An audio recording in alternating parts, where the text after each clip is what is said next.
John Rigas is here. As the founder and chairman of Delphia Communications Corporation, he has been one of the giants of the cable business. The son of Greek immigrants, he started the company in 1952 and built it into the nation's fifth biggest cable company with up to 5.5 million subscribers. Along the way, he came to be worth more than $2 billion. But today, he has lost most of that. His company went into bankruptcy and its assets were sold to cable giants Comcast and Time Warner after a footnote on the last page of his 2001 earnings press release sparked an SEC investigation. In 2004, he and his son Timothy, Adelphia's former chief financial officer, were convicted of using the company's funds like an ATM machine as they hid more than $2 billion in company debt. Here is what the prosecutors said about the case. It is a case about betrayal, the betrayal of shareholders by executives who put their own interests and their own pocketbooks first. The financial fraud at Adelphia was orchestrated by the family of John J. Rigas, who founded the company in 1952 and took it public in 1986.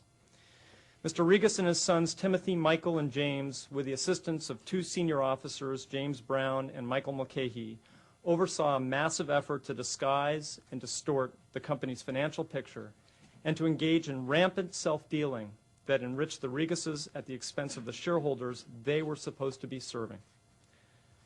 From at least 1998 through 2001, Adelphia, through the defendants charged today, fraudulently understated its liabilities by approximately $2.3 billion.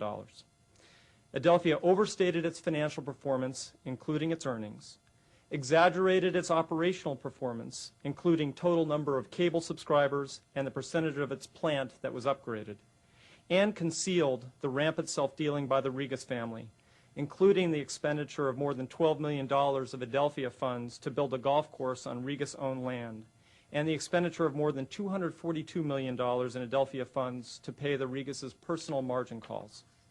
It should be noted from the beginning, John Rigas has proclaimed his innocence and refused to cut a deal with the government that might have led to a lighter sentence.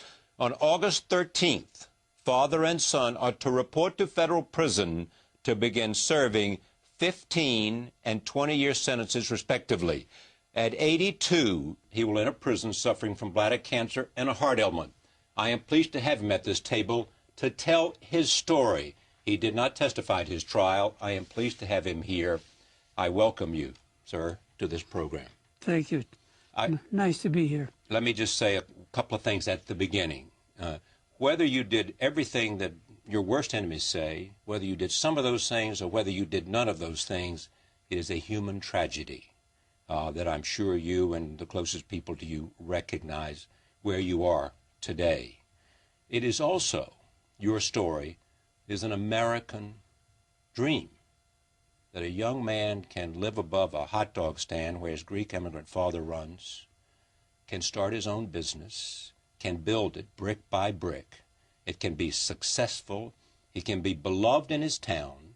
His sons can go to Harvard and Stanford. His daughter can go to Harvard. Son can go to Wharton, the best college educations you can have. They can come back and work for their father in building the business. And then you find yourself where you are. That's a human tragedy. You come here, I assume, because you have something you want to say.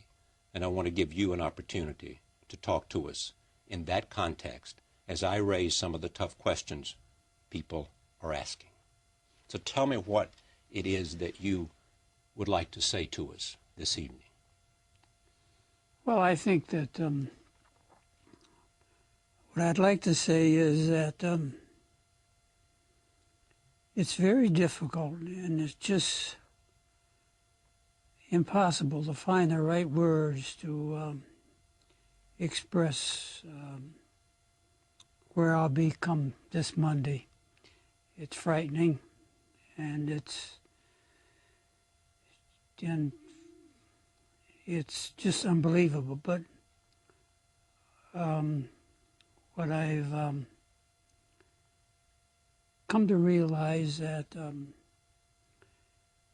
you know, as you go through life, and sometimes you have to be at the right place at the right time, and sometimes you're at the wrong place at the wrong time. And what's happened here is that my message is that we were at the wrong place at the wrong time.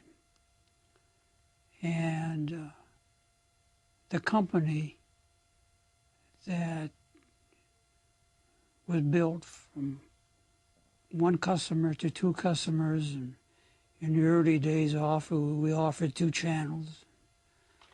And where we are now, and to have been part of that has been a great experience. But the main point is that up until now, I haven't really been able to speak out, because during the trial, we couldn't get the witnesses because there was an environment where there was fear that had crept in to a lot of our employees. But I guess the bottom line is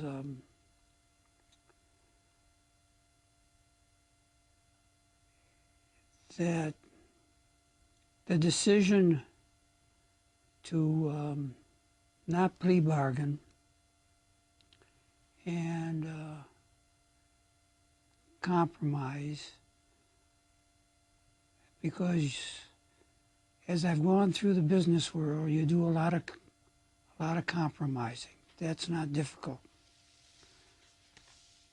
But there comes a time, because of what you believed in, what you taught, and what you've seen in your life, and you have to stand on certain principles. And so it's been very, very difficult to confront the situation knowing what the odds are, because the government can be very, very powerful, and it can be very threatening. And I knew the risk, but in final analysis, there are certain values and principles you can't compromise. And so, as difficult as it's been, and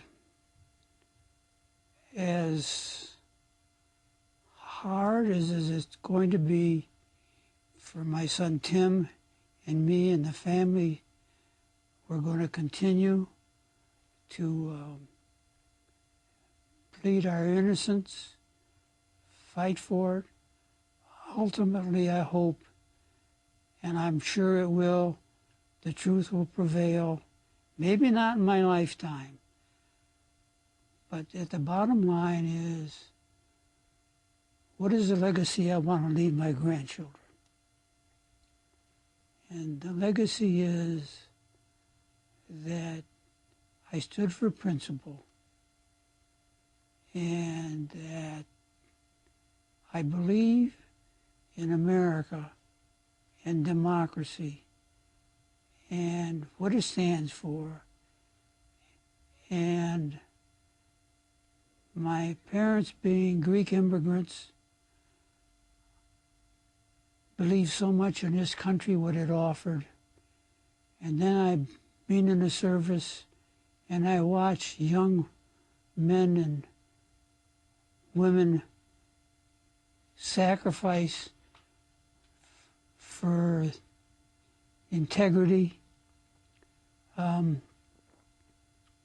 Just felt that couldn't betray what this country should stand for and is. You have insisted that you're innocent. What kind of plea bargain could you have made? What kind of a plea bargain at one time? Yes, sir. Well, I think that at different occasions, different things were offered on the table.